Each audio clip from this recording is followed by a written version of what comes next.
बिस्मिल्लाहिर्रहमानिर्रहीम। आज हम बनाएंगे बहुत उम्दा और बहुत लजीज मिर्ची पकौड़ा। तो ये बहुत मज़े की रेसिपी है और आप घर में ख़ुद बना सकते हैं बाज़ार से बेहतर और क्रिस्पी मिर्ची पकौड़ा। तो इस रेसिपी को हम बनाना शुरू करते हैं।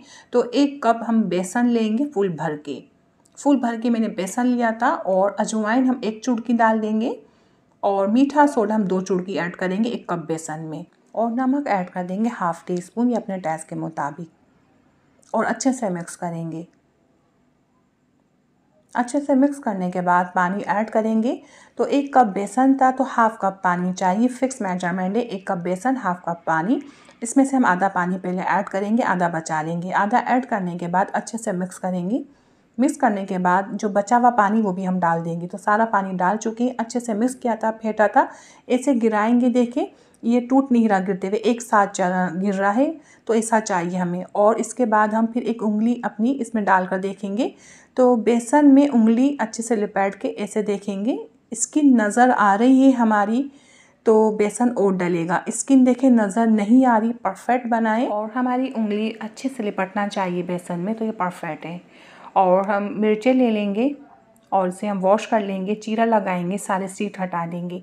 एक सीड भी नहीं होना चाहिए, एक सीड भी होगा तो बहुत ज़्यादा स्पाइसी हो जाएंगी मिर्चें। तो इस तरह हम बहुत एहतियात के साथ सारे सीड हटा देंगे और सीड हटाने के बाद से अच्छे से झाड़ भी लेंगे। तो मैं सारी मिर्चों की सीड हटा चुकी थी। और अमचूर पाउडर है ये, अपने पसंद के मुताबिक आप इसके अंदर डाल दीजिए। तो बस मैं थोड़ा थोड़ा अमचूर पाउडर डाल दूँगी इसके अंदर।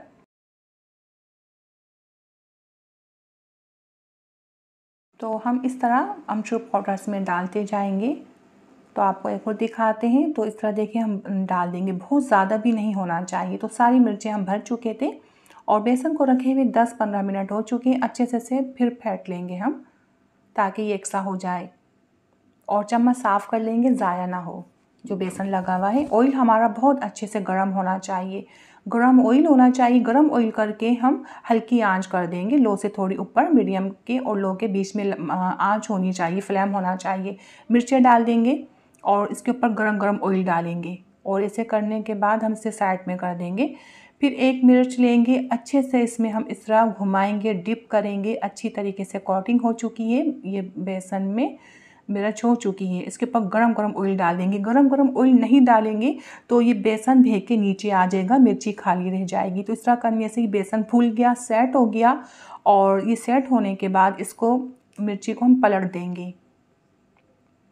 तो इस तरह ये बहुत अच्छी बनती है मिर्ची, बेसन जगह नहीं छोड़ता। तो इस तरह हम दोबारा से 1 मिर्च उठाएंगे और बेसन में अच्छी तरह लपेट लेंगे। तो देखिए बहुत अच्छी तरह लिपट जाती है और इसमें से बेसन मिर्चों की स्किन नज़र नहीं आ रही, मिर्ची नज़र नहीं आ रही। और डाल देंगे, जल्दी से इसके ऊपर ऑयल डालना होता है। तो देखिए फूल चुकी है ये डालने से, बेसन है फूल चुका है। और हम इसे साइड में कर देंगे। तो ये तेज़ आंच में नहीं करते ये काम, ऑयल अच्छे से गर्म करने के बाद हल्की आंच में ये काम करते हैं। लो फ्लेम से थोड़ा ऊपर फ्लेम होता है। तो मैं फ्लेम सेट कर रही थी, थोड़ा तेज़ था, थोड़ा और कम कर दिया। बस ये अच्छे से मिर्चें हमारी पकती रहेंगी और अच्छा सा कलर आ जाएगा। तो एक एक करके हम तमाम मिर्चें इस तरह डालते जाएंगे और उसके ऊपर ऑयल करने के बाद इसकी जगह चेंज करते जाएंगे। तो ये भी मैंने इस तरह डाल दी थी। तो इस तरह मैं तमाम मिर्चें इस तरह डालती जाऊंगी और एक एक करके साइड में करते जाएंगे। तो ये बहुत अच्छा तरीका है, इस तरह मिर्चें हमारी बहुत अच्छी बनेगी। बेसन में लिपटी हुई मिर्चें होगी ये, और साइड में सारी मिर्चें हो गई और तमाम मिर्चें 2 मिनट पकी है। सारी मिर्चें डालने के बाद 2 मिनट हल्की आंच थी। अब मैंने फ्लेम बढ़ा दी, मीडियम फ्लेम से थोड़ी ऊपर फ्लेम कर दी, हाई फ्लेम नहीं करना, बस ये आंच तेज़ कर दी मैंने। और इस तरह हम कलर दे लेंगे। 2 मिनट में ये अंदर से मिर्ची कुक हो गई थी और कलर आ गया। बस ऐसा कलर आ जाएगा तो आप मिर्चें निकाल लेंगे। तो ये बहुत ज़बरदस्त क्रिस्पी मिर्चें बनी। आप बहुत अच्छी जगह से बेसन लीजिएगा, अच्छा बेसन लेंगे, जितना उम्दा बेसन लेंगे पकौड़े उतने ही लाजवाब, खुशबूदार, क्रिस्पी बनेंगे। तो इसको ज़रूर ट्राई करिएगा और ग्रीन चटनी बनाइएगा तो आपको ये रेसिपी बहुत पसंद आएगी। पसंद आए तो लाइक कीजिए, शेयर कीजिए। मैं आपसे ज़्यादा चाहती हूँ। अल्लाह हाफिज़।